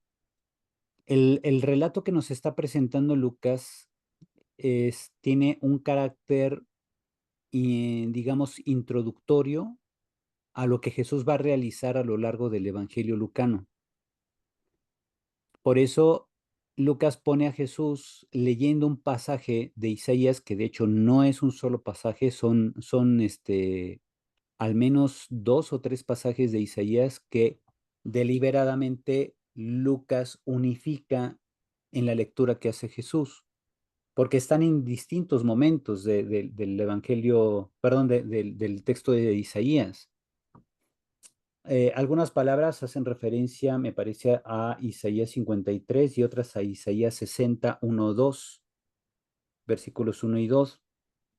Entonces, el evangelista Lucas junta esos dos pasajes, los pone como si fuera una sola lectura, y además quita la mención de la venganza de Yahvé, que sí viene en el texto de Isaías, pero que Lucas no quiso poner, ¿verdad? Lucas quitó la frase de la venganza de Yahvé contra sus enemigos, porque en el proyecto teológico lucano lo que él quiere mostrar es que Jesús es el que realiza y hace presente la misericordia de Dios en el mundo, la misericordia hacia los hombres.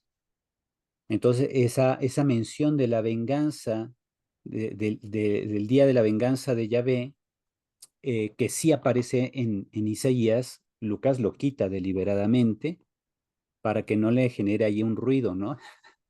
Entonces, los especialistas han considerado que esa lectura de Jesús en el Evangelio de San Lucas, esa lectura del profeta Isaías, no es tanto un acontecimiento histórico que simplemente Lucas describió como si fuera una crónica, sino que Lucas pone a Jesús leyendo eso porque eso es lo que Jesús va a realizar a lo largo de todo el Evangelio lucano. Ajá. La predicación a los pobres, dar vista a los ciegos, hacer caminar a los cojos, etcétera, dar libertad a los oprimidos. Eso es lo que va a hacer Jesús a lo largo del Evangelio. Y entonces se le llama una lectura programática, que es la lectura que hace Jesús de Isaías en el Evangelio de San Lucas, tiene un fin programático, es una introducción y un programa de lo que Jesús va a realizar a lo largo del Evangelio lucano. Ahora, históricamente Jesús tuvo problemas con los nazaretanos, con los nazarenos, cuando él en algún momento quizás sí predicó en la sinagoga de Nazaret, pues es muy probable porque sí es cierto que había mucha incredulidad de los nazarenos contra él, y eso sí se refleja por testimonio múltiple en todos los evangelios. Ajá. Este, Ahora, si Jesús leyó el texto de Isaías o no, pues no podemos saberlo históricamente porque además solo Lucas lo reporta. No hay testimonio múltiple en el pasaje de Jesús leyendo Isaías en Nazaret, pero sí hay testimonio múltiple de la incredulidad de los nazarenos contra Jesús, aún sabiendo que él pues ha realizado signos y prodigios y por eso lo desafían. A ver, ven aquí, ya haz los milagros que dicen que has hecho en otros lados, ¿verdad? Como si fuera un changuito de circo, ¿no? O sea, ven y haz aquí las piruetas que sabemos que hemos escuchado que has hecho en otros lados. Y Jesús se molesta y por eso les dicen, ningún profeta es bien recibido en su tierra. Entonces, históricamente eso pasó, muy seguramente sí, porque está descrito en los cuatro evangelios, aunque de modo diferente, con formas literarias diferentes, pero sí se enfatiza en la incredulidad de los nazarenos contra Jesús. Y que hubo un pleitazo ahí con él, pues también es evidente a partir de ese testimonio múltiple, aunque Lucas lo dice, eso ocurrió a razón o a raíz de que Jesús hizo una interpretación de Isaías. Los demás evangelios no lo mencionan, pero bueno, ahí está, ¿verdad? Entonces, fíjense, mucho ojo. Aquí cuando alguien dice o quiere defender ideas como, es que Jesús sí sabía leer porque leyó el texto de Isaías, ahí uno dice, momento, a ver, el pasaje de la lectura de Isaías en el Evangelio de Lucas tiene un fin programático, es una lectura o es un pasaje teológico que Lucas nos presenta para que entendamos el resto de su evangelio como cumplimiento de las profecías de Isaías. Que veamos en Jesús al siervo de Yahvé, de Isaías 53. Que veamos a Jesús como aquel que hace presente la misericordia de Dios, y por eso Lucas quita la mención de la venganza de Yahvé. Ajá.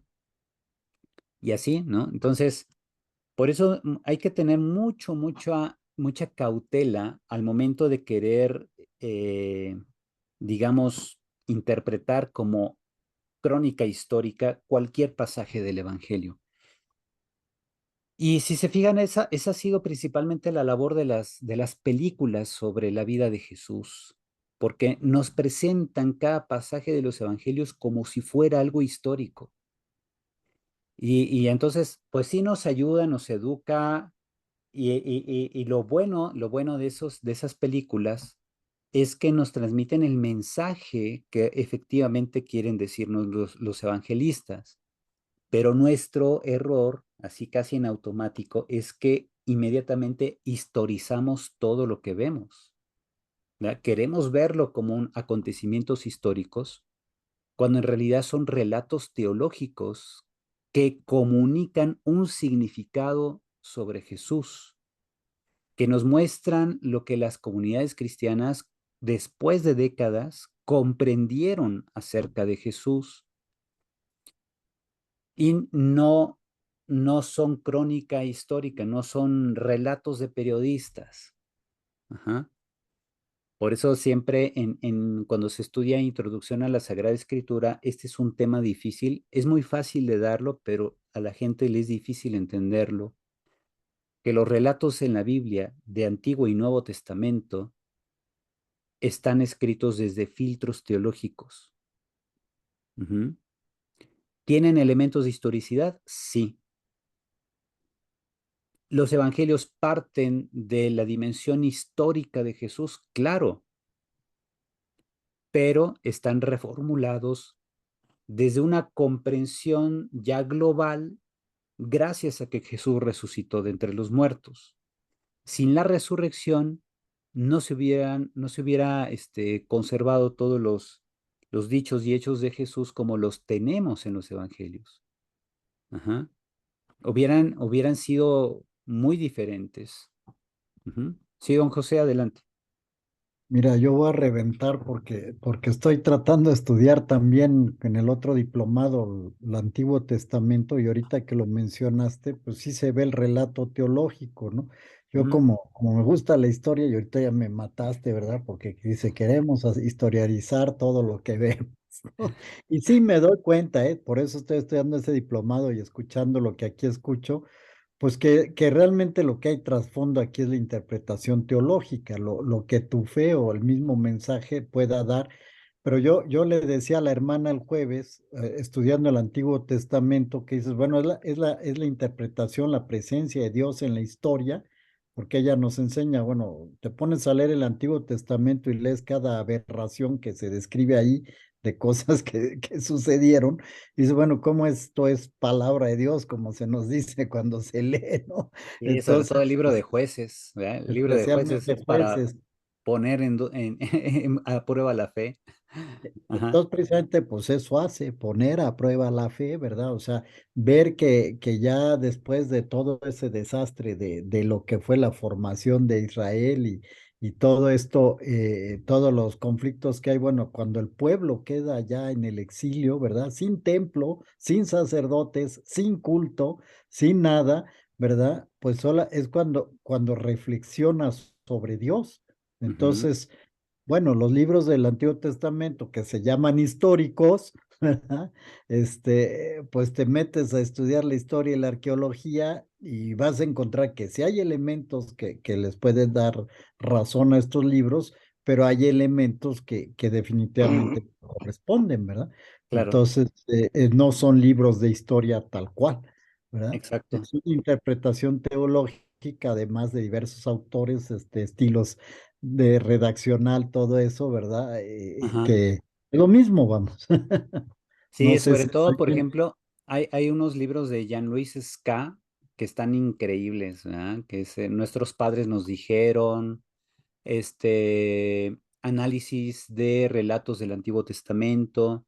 Yo tengo esos libros también en PDF, yo se los puedo compartir para que todos los tengan, para Por que favor. veamos cómo todo relato, toda narración en el Antiguo Testamento también pasó por el filtro de escuelas teológicas, que una escuela era la deuteronomista, otra la yavista o sacerdotal, etcétera, las crónicas.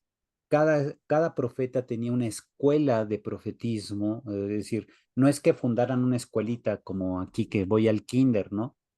Sino que hubo grupos de seguidores de Isaías, de seguidores de Jeremías, de seguidores de los diversos profetas que están en la Biblia, y entonces ellos interpretaban o reinterpretaban la historia de Israel a la luz de los principios de cada profeta, y eso se refleja en los libros del Antiguo Testamento. Lo mismo pasa en el Nuevo Testamento, ¿verdad? Encontramos la escuela paulina, la escuela juánica, encontramos aquellos que son más que nada apocalípticos, como Juan de Patmos, encontramos autores que retoman teología de algunos evangelistas, como es el caso de el texto de la carta de Santiago. Tenemos un novedoso autor del Nuevo Testamento, que seguramente había sido o sacerdote o levita, que reinterpreta la muerte de Jesús como un acto sacrificial en el que Jesús queda constituido por Dios sumo sacerdote al estilo de Melquisedec, y es el autor de la carta a los Hebreos, cuya perspectiva no aparece en ningún otro texto del Nuevo Testamento. Ver a Jesús como sumo sacerdote, según el rito de Melquisedec, es propio de la carta a los Hebreos. Tiene elementos en común con Apocalipsis, con uno que otro detallito de por ahí, alguno de los evangelios, pero ningún evangelio dice abiertamente que Jesús fuera sacerdote o que haya quedado constituido sacerdote por la forma como entregó su vida por nosotros. De hecho, ya hemos visto cómo la comprensión de la muerte de Jesús como un sacrificio redentor se desarrolló sobre todo en la diáspora, no en Judea, no en Jerusalén. A pesar de que la iglesia madre estaba en Jerusalén, esta perspectiva soteriológica de la muerte de Jesús es propia de los seguidores de Jesús en la diáspora, se desarrolló de forma tardía. Hay elementos tempranos ya reflejados en San Pablo también, pero sobre todo ya en torno al año 80 es cuando ya madura mucho la fe de los cristianos en la diáspora o de estos seguidores de Jesús en la diáspora, sobre todo en Antioquía, en los años 90 también en comunidades como Éfeso, como en Colosas, e incluso en las 7 iglesias a las que Juan escribe el libro de Apocalipsis. Ya encontramos una maduración de la fe muy avanzada en comparación a lo que fue la época de la predicación oral apostólica. Ajá. Y eso se refleja en la teología de cada libro.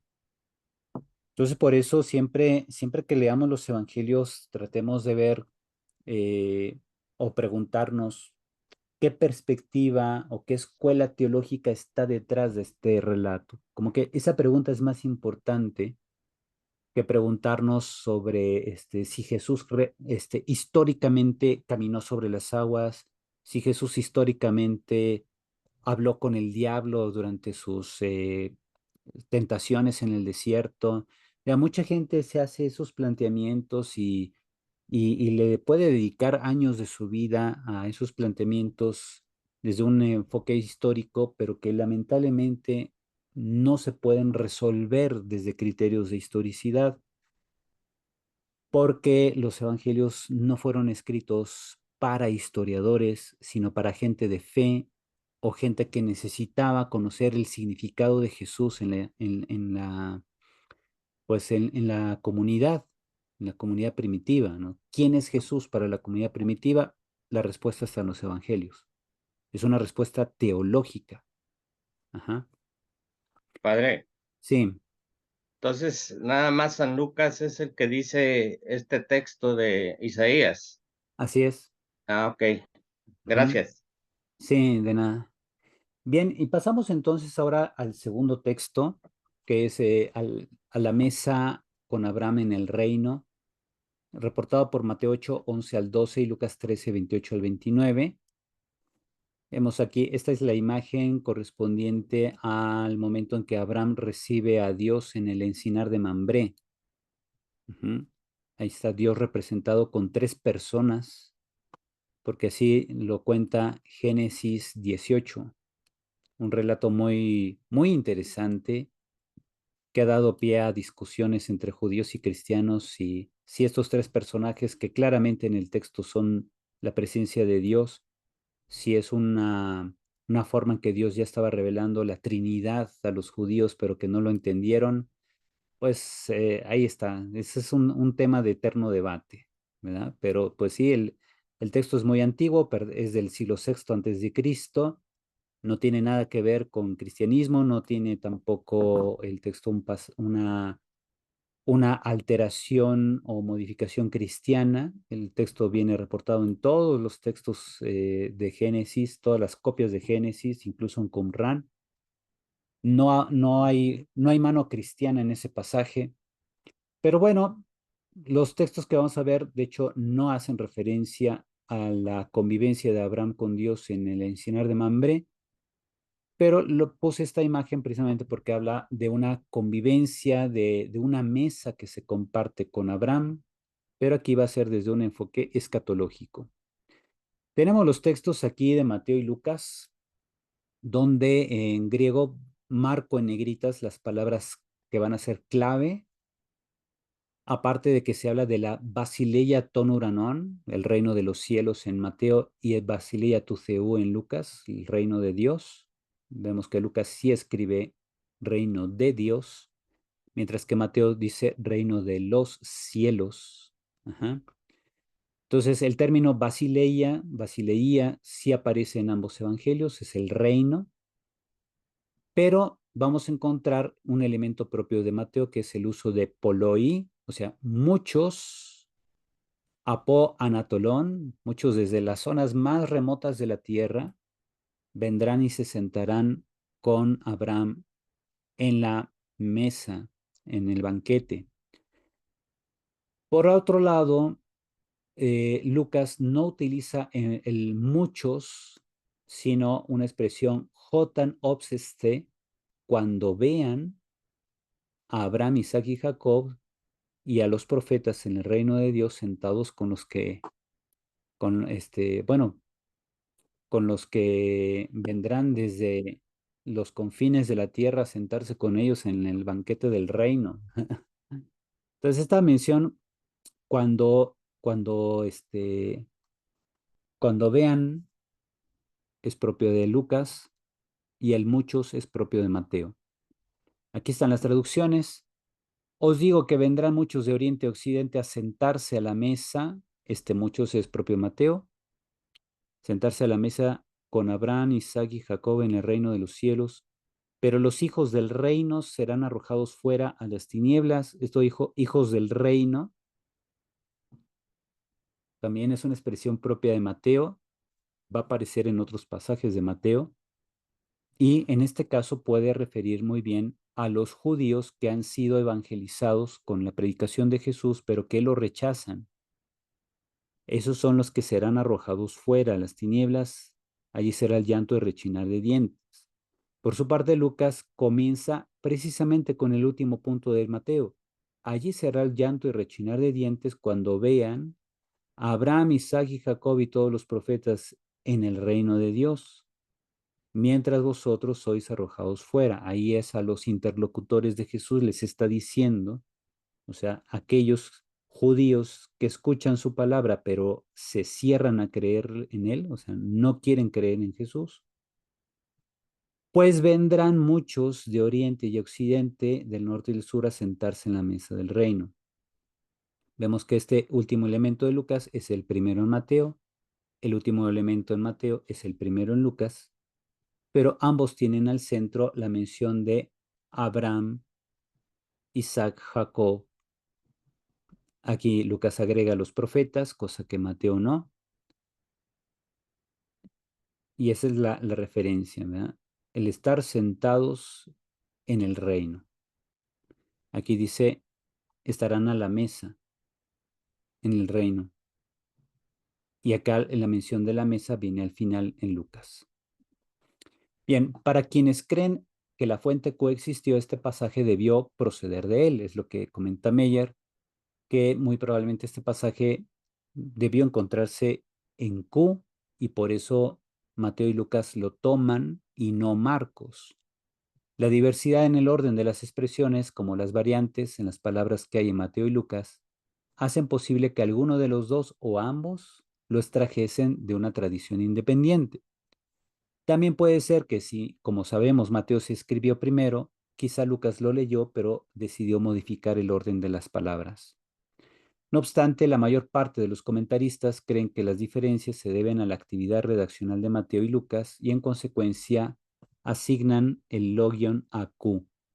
Es decir, la mayoría cree que Q existió, de ahí tomaron cada uno estas palabras y ya que los pusieran en orden diferente, significa pues que cada quien, Mateo y Lucas, decidieron hacerlo de diferente forma por razones pastorales.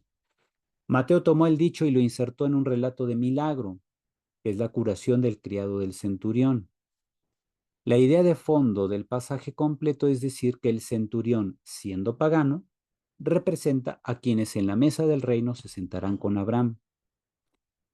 Con la inserción del dicho en el relato, más la modificación redaccional del autor de Mateo, es decir, la modificación que Mateo mismo hizo de la tradición, queda configurada una denuncia profética de Jesús contra Israel que no quiere aceptar su mensaje y se autoexcluirán del reino de Dios. Es decir, aquellos judíos que escuchando a Jesús no quieren creer en él, quedarán excluidos. Ajá. Por su parte, Lucas unió este dicho con muchos otros que comparten un mismo tema. En el capítulo 13, dentro del marco del viaje de Jesús a Jerusalén. Pero en el Evangelio de San Lucas, este dicho de Jesús no tiene nada que ver con la sanación del criado del centurión. Eso fue en otro momento. Por eso sabemos que este dicho, pues alguna vez Jesús ha de haber dicho algo parecido a esto, pero no sabemos exactamente en qué momento y contexto. Ahora, Mateo lo pone a colación de la sanación del criado del centurión. En cambio, Lucas pone este dicho entre muchos otros que tratan sobre el tema de la venida del reino al fin de los tiempos. Así el dicho que nos atañe, por tanto, tuvo un origen, independiente de los marcos narrativos de Mateo y Lucas, pues que cada uno lo colocó después por razones diferentes. Lo esencial del mensaje es claro, en una de esas dos partes se profetiza que acudirá gente de todos los rincones de la tierra a sentarse a la mesa con Abraham, Isaac y Jacob en el reino de Dios. En la otra se advierte que el grupo de gente será arrojado fuera del reino, donde llorarán y les rechinarán los dientes de aflicción y dolor. En ambos evangelios, las dos partes del dicho aparecen en orden diferente. ¿Cuál de los dos evangelistas conservó en mayor medida el orden y o las palabras originales? Es una pregunta que todo historiador se haría. Por el orden sencillo del logion en Mateo y la no repetición del término reino de, el reino de los cielos o reino, que aparece en Lucas, es muy probable que la versión de Mateo sea más antigua, pero de ahí a que sean las palabras originales de Jesús, no se puede afirmar con certeza. Como les digo, siempre llegamos a poder reconstruir lo que pudo ser los primeros estratos de la transmisión sobre este dicho, pero lamentablemente nada nos puede llevar a confirmar si esas palabras exactamente y en ese orden las dijo Jesús. Ahí sí no hay un criterio que garantice que esto vino de labios de Jesús. Sí tenemos que en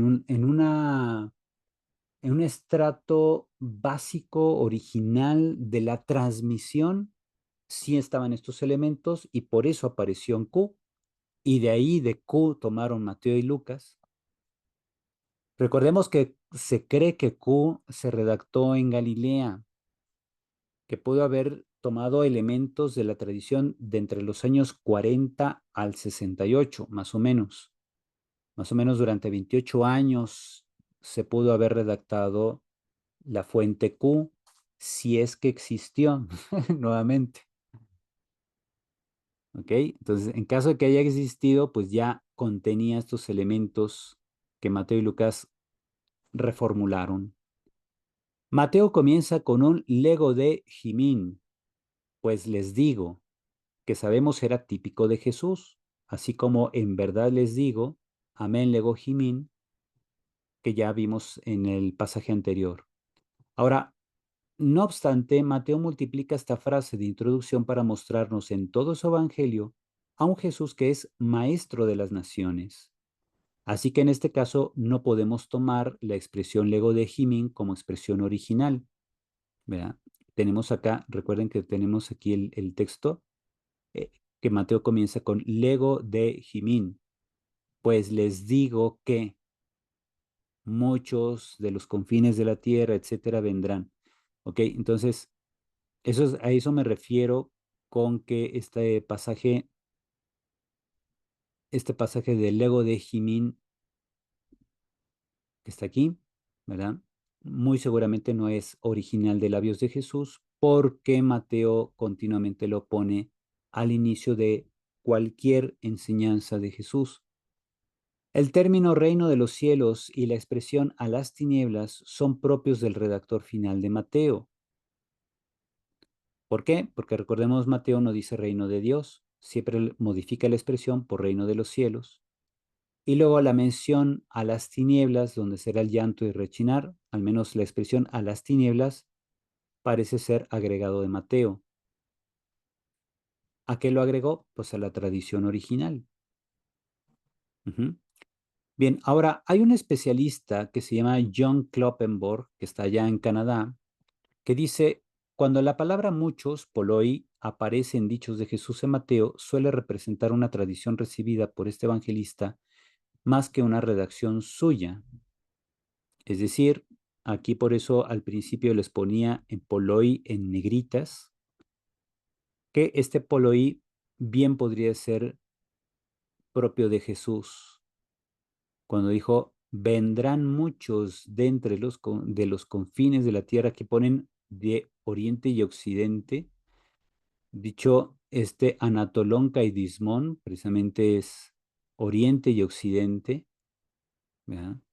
Y esos confines, desde lo más lejos de la tierra, vendrán a Anaclithesontai, se sentarán, literalmente anaclino en griego significa reclinarse. Recordemos que en la antigüedad los judíos comían reclinados de lado. Las mesas eran muy bajitas, así como las mesas de los japoneses cuando se sientan a comer. Así eran las mesas de los judíos en ese tiempo. Entonces la gente se recostaba de lado y tomaba con una mano las cosas de la mesa para comer. Eso es el verbo anaclino en griego, que es reclinarse a la mesa. Nosotros que ya vivimos en una época muy avanzada donde usamos sillas, nos sentamos a la mesa. Pero anaclino no significa sentarse, significa reclinarse. Entonces, es un verbo muy típico de aquella época, pero hace alusión a lo mismo, que es ponerse a la mesa para comer. Bien, Lucas, por otro lado, conecta las dos partes del dicho con una expresión: cuando vean ustedes, J obseste, se ve que las dos partes del dicho eran independientes. Esa conexión es lucana. Las otras dos expresiones propias de Lucas son solo ampliaciones literarias y teológicas. Lucas completa a Abraham, Isaac y Jacob con y a todos los profetas. Caipantas tus profetas. Recordemos que los profetas no aparecen en Mateo, solo en Lucas. ¿Por qué? Porque con eso Lucas quiere subrayar que todo lo mejor de la historia de Israel encuentra su continuidad y realización plena en Jesús y en la iglesia. Es decir, Jesús es un profeta, pero de alto nivel, superior a todos los anteriores, y los predicadores de la iglesia son profetas del evangelio. Por tanto, dichas expresiones no pueden ser originales de Jesús, o sea, son expresiones muy típicas del lenguaje lucano. Además, la expresión los hijos del reino aparece tan solo en Mateo, que, por ejemplo, en la parábola del trigo y la cizaña, en Mateo 13:38, también se habla de los hijos del rey. Muy bien, son 11:12 minutos, vamos a tomarnos 10 minutos. Ahora sí, me voy a brincar el descanso largo en razón de que me eché unos minutitos más porque andaba paseando a mis perritos. Entonces, nos vemos en 10 minutos y le seguimos, ¿sale? Gracias. Sí, doctor, gracias.